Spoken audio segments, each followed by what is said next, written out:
Yeah, I don't know. It's so weird. I love it, but I don't want to tell Fuji I love it because, again, this is a Mark II. This isn't... At the end of the day, guys, a camera's just a tool. The thing is, there's no perfect tool because there's a million different jobs. For me, the X100 is a tool I use to document life, and even on commercial jobs or fashion shoots, test shoots, whatever it is, it evokes this inspiring, nostalgic motivation to just, get a different vibe. In this day where cameras kind of feel like computers in our hands, like inauthenticity almost to them, it kind of removes that feeling of being connected to your camera for an art form. A few of the things we're going to talk about in this is 1, the lens design, 2, the old shitty battery, 3, just the flash. So I just wish Fuji, gave us upgrades that lended more towards the type of tool that this is. I know I'm just speaking for myself here, but I feel like a lot of people gravitate towards this camera for the same exact reasons. So again, a 40 megapixel sensor doesn't really make this a better tool. So everything we're going to talk about in this video, I think, is basically what would have made this a better tool and made it more utilitarian, I guess you could say, for what we all love this camera for. This might be thinking, why am I being so relentless about all these upgrades, and why do I think they're so important? A faster lens would have gave us even more creative control when it comes to anything from portraiture work or, just creating more subject separation. That's why I kind of want to feature the Nikon ZF in this video, because that is now more closer to that true 35 millimeter film rangefinder look that I get from whether it's the the Canon Q17, whatever it's called, all the Fuji rangefinders from back then, whatever film rangefinder, because we're getting full frame film out of that. Originally, this was pretty much the only thing. So the Nikon ZF is the only option out there that gives us something like the Fuji X100 series, but with a full frame look. Fuji could have got around this if they actually gave us a faster lens. All right, so like this is like the full frame Fujifilm camera that we've always wanted. Colors look like insanely different, but there's still a nostalgic vibe behind the creative profiles that Nikons are giving us on this. We're gonna go horseback riding. I think that's where it kind of goes to show. It's like, I could use this for horseback riding and I'm gonna get better separation if I want it and yada, yada, yada. But that's more of a memory moment. So that's where I'm gonna do the X100VI. When just like documenting memories, I love this. You can still do that with this, but this makes me want to be more of a creative photographer, and this makes me want to be more of a makes me want to document stuff through photography. I truly love both of these cameras equally. I just wish the upgrades they did on this were, again, a better, we'll get into this. This also brings up another issue. Yeah, pull up real nice and I do it like Superman.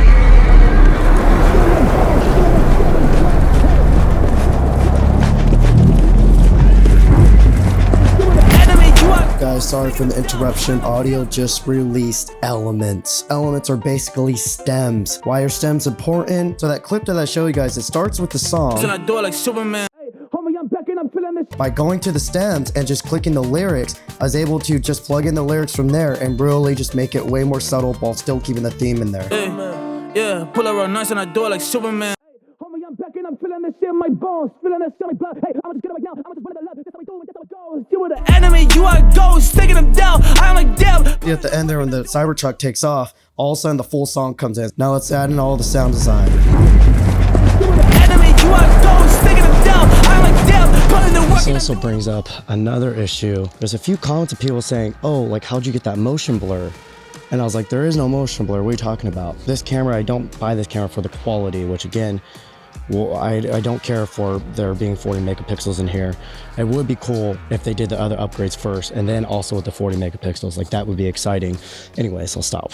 The issue is, I don't think this lens design can truly resolve the 40 megapixels coming out of the sensor. When you're getting pretty close to your subject and you're trying to like max out the bokeh that it's capable on this camera, you start seeing these swirly bits in the background.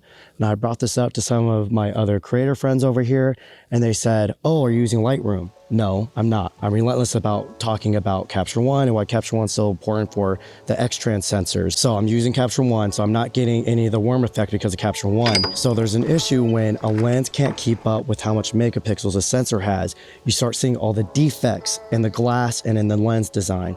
I think we're getting a bit of that. Now, I don't hate it actually. I kind of like that it's doing that because it's adding to that gradient look that I like about Fuji. You know, it's not perfect, more character, and it's character to the point where people, when they look at it, that's kind of what like makes them question, is that film? Was that digital? Like, what is that? While I think it is an issue because again, they're trying to say like, oh, we have 40 megapixels, so you get more quality out of this. When you're shooting wide open and you're shooting subjects, you're gonna get some distractions if you're doing that. Again, this is why I'm bringing up the ZF or even the X-T5, because the X-T5 is almost a similar size to this, and you can change out the lenses. So that's another thing. It's like, why would Fuji care so much about giving us 40 megapixels when they're not gonna update the lens? I don't know if you guys are keeping up with what I'm putting down here. Now, when it comes to battery life, I don't have like a huge issue with the battery life on this system because usually, you know, if I'm on road trips or if I'm traveling, I'm usually able to plug it in via like USB-C somehow. But there have been times, say when I was like in Peru, where on the X100V, the battery, I could not keep up on the battery because I was using the camera so much and I only had one battery with me. Obviously, yes, you could just buy multiple batteries. But the thing is, they kept an old, outdated battery where Fujifilm has a whole new lineup of cameras with their updated battery. You know, it's kind of a bad investment. So they just slapped a new sensor in here and a couple film sims, but then they just, again, they're leaving out all the important things that we actually needed on here. Like a 40 megapixel sensor is kind of like the last thing we needed in this, as we just heard from, you know, even the resolve issues that we're having. So this is why I hate to love this camera. Our next issue up is the flash. This might have to do something with the battery. The flash on this is amazing. Patrick Tomasa, we were at the creator party last night at NAB, and we were raving over how much we liked the flash. They really perfected the look of the flash. It has like that soft look, but it still has that punchy, like nostalgic point and shoot film look. But there's a big issue here. Like if I'm hanging out with my friends, I'm 33 years old. Like I'm not gonna be out there on my iPhone all the time taking selfies. If I have this though, when the flash can't keep up, for example, say if I'm about to come take a picture, you guys, I'm like, say you guys are about to do a goofy pose. You guys are like, oh, like cool candid thing. I take the shot, the flash goes off, I'm gonna do it again. Flash isn't going off. Let's do it again. Let's do it again. Oh, I'm trying to get this. I'm trying to get all these shots off. The flash can't keep up. It's not recycling in time. That's an issue. Why is that an issue? You guys are doing goofy poses and I'm trying to bust them out real quick so you guys could like, you know, have fun. And I'm like, oh wait, the flash recycling. Hold it. Okay, we're good. That's awkward. It kills the moment. It starts getting annoying because this isn't like genuine anymore. Again, Fuji, why didn't you update this for us? I don't know. It's literally the recycle times of a freaking like old film camera from like the 80s. This is why I hate to love this camera. We're also gonna get Kofi in this, talking about the GFX, because he was cool enough for Fujifilm to send him out the GFX. They did give it to me and it's actually sick. It's amazing. Like I'm obsessed with the GFX, and that's a tool made for quality. The X100V is one of those things you can kind of throw on a strap, walk around, get some shots. But with the GFX, although like the images are so good, I feel like it's a process. I have to like take it out of my bag. Yes. I have to like really make sure I set it up. And there's a feeling because there's so much quality in it, I have to like really think about it because I'm like, hey, this better be good, because you don't want to take a crappy photo on such an expensive camera. Yeah. Where with this guy, you can be experimental because it's so quick. So just as Kofi was saying, Kofi hasn't heard anything that I've been talking about so far. My gripe with the upgrades in this is they went for a 40 megapixel sensor, but no one buys this camera for the quality. Yeah, no. We buy it for the nostalgia of documenting our life, and even if you are using it for art, we're using it for the art of like the process, that the quickness, the fun, the artistic ability behind it, where the GFX, that's more of like the quality and the artistic side of that, chasing quality and the look. This is Chris Brockhurst. You guys know who this guy is. We were just talking about it, and he has been shooting on Fujifilm, and I've seen this in his hand this whole trip, and he hasn't really done any videos on it. So I just want to get his take on, you know, what he like, you know, again, we're talking about how this is a tool and what most people like, why we're so gravitated towards this camera. It's not a camera I really talk about a lot in terms of like on the YouTube channel and what have you, maybe on Reels, but it's more just for me for fun. Like size of it, it goes in my pocket, like literally in my pocket. It goes with me out and about with my family, my friends shooting. It's a tool for me to enjoy, opposed to like when I need to use a Sony camera and get a job done, or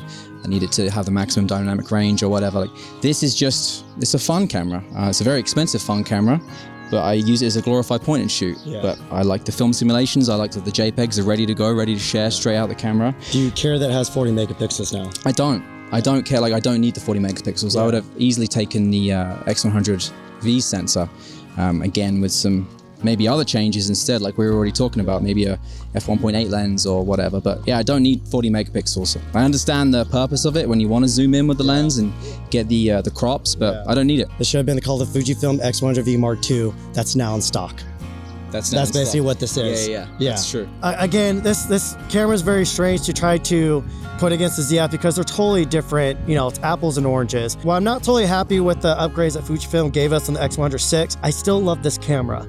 And that's what kind of annoys me though, because we're still going to ooze and ah over this camera, even though I feel like Fuji kind of gave us the X100V Mark II. The viewfinder, even like when we're outside, all of us keeps looking to the viewfinder to see what the image looks like when it's bright outside, and the colors are inconsistent between it. The autofocus kind of works fine, but since this is an APS-C size sensor, I would have liked if they gave us a faster aperture so we get more separation. All of my rangefinder film cameras, they're full frame 35mm film cameras. So on f2 on those cameras, you get a way different type of like buttery look out of those that you still can't get on this. Again, Fujifilm's not gonna give us full frame. Maybe they should give us a medium format version of this camera. Or if they're not gonna do that, give us a faster lens. Personally, I don't care about IBIS in this camera. Like I don't mind if I have to stand a little bit extra still if I'm 1/60th. If you're 1/5th, I don't know. A 40 megapixel sensor, I do love that they put that in there, but that's kind of lower on the totem pole compared to other things that I wish they did. So this is still an amazing camera, but I would be content if this was the X100V still. The only reason I really wanted this one is, say if I do end up doing prints, which I am kind of planning to do, the 40 megapixels might help. Don't get it twisted though, 40 megapixels on an APS-C sensor is not the same thing as like even 26 megapixels on a full frame. The pixel density, the way the prints, how clean they are, it's still totally different quality. Again, if you think that's not true, but you still think GFX hype is real, delusional. You're contradicting yourself. Yeah, I don't know. It's so weird. I love it, but I don't want to tell Fuji I love it because, this is a Mark II.